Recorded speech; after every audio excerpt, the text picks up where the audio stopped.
Paramahamsa is located in Kedila, that is a village. It's around 12 kilometers from Puttur town. It sits around Areca farms and amidst the greenery, which was the main requirement for the Dhyana Mandira.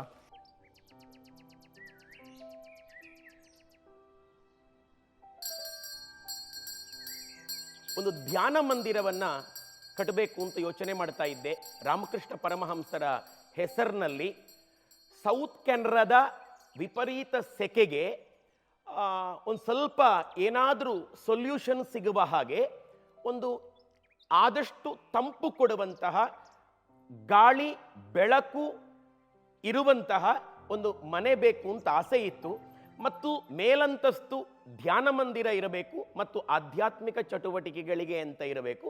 ಕೆಳ ಅಂತಸ್ತು ನಮ್ಮ ಕೌಟುಂಬಿಕ ಜೀವನದ ನಿರ್ವಹಣೆಗೆ ಅಂತ ಇರಬೇಕು ಅಂತ ನನ್ನ ರಿಕ್ವೈರ್ಮೆಂಟ್ ಆಗಿತ್ತು. So this house is based on the natural terrain, which is sloping two sides. So there are basically three levels. One is the level that is of the residence, and then the entry level, and then there is the Dhyana Mandira level. So the entry is accentuated through the large width of steps, which allows us to pass through the greenery to enter into the spirituality. So this spiritual world which we enter has a large hall which contains level modulations of basically three levels.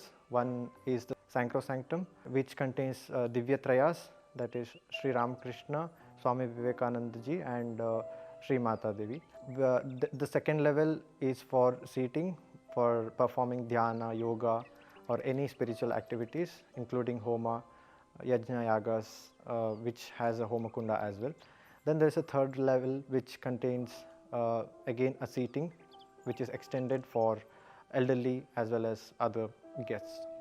So this upper level contains three basic spaces. One is Dhyana Mandira, another is guest room, and one more open hall which is basically for Laukika purpose. So Adhyatma and Laukika is differentiated between this grid, where Baitaks meetings, Sangeeta, classical classes or spiritual or any kind of learnings can happen in this hall. To the family space, we have a separate entry from the ground floor through a main door, which has a transitional foyer space and a steps which again gets down to the zero level.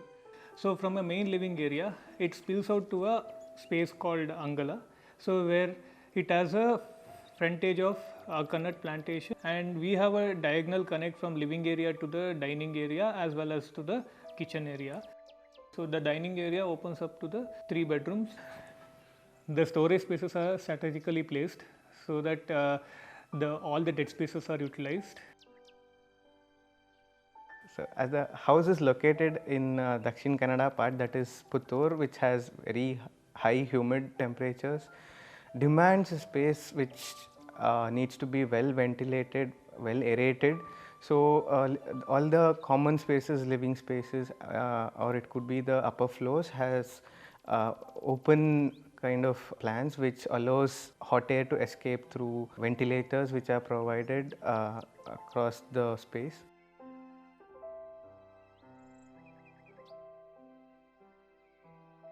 Similarly, in the upper floors, we have considered a split roof design which allows smoke to escape at the central part.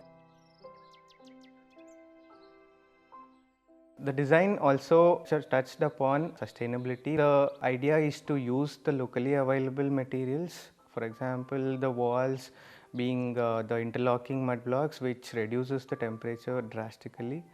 Also utilizing the local skills of the laborers by using cast iron railings, using local skilled workers. We have used concrete molded columns for the structures, which enhances the space. We have utilized a few reclaimed wooden frames for the doors and windows. ಸಂಪೂರ್ಣ ಸ್ವಾತಂತ್ರ್ಯವನ್ನು ವಿ3 ಅವರಿಗೆ ಕೊಟ್ಟೆ. ನನಗೆ ಬಹಳ ಸಂತೋಷ ಆಗುವಂತಹ ಒಂದು ಮನೆಯನ್ನ ಅವರು ಕಟ್ಕೊಟ್ಟಿದ್ದಾರೆ.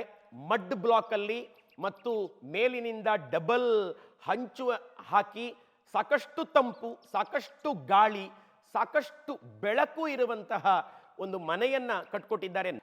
ಒಂದು ಎಕ್ಸ್ಟ್ರಾ ಆರ್ಡಿನರಿ ಆಗಿ ಎಲ್ಲ ಮನೆಗಳು ಹೇಗಿರ್ತಾವೋ ಹಾಗಿಲ್ಲ ಈ ಮನೆ. ಈ ಜಾಗವನ್ನು ಅವರು ಯಾವ ಥರ ಉಳಿಸ್ಕೊಂಡು ಅದರ ನ್ಯಾಚುರಲ್ ಆಗಿ ಹೇಗಿದೆ ಹಾಗೆ ಉಳಿಸ್ಕೊಂಡು ನಮಗೊಂದು ಚಂದದ ಮನೆಯನ್ನು ತುಂಬ ನಾವಿಲ್ಲಿ ತುಂಬ ಪೀಸ್ಫುಲ್ ಆಗಿದ್ದೇವೆ. ಒಂದೊಳ್ಳೆ ಮನೆಯನ್ನು ಅವರು ಕಟ್ಟಿಕೊಟ್ಟಿದ್ದಾರೆ ನಮಗೆ. Thanks to V3 architects.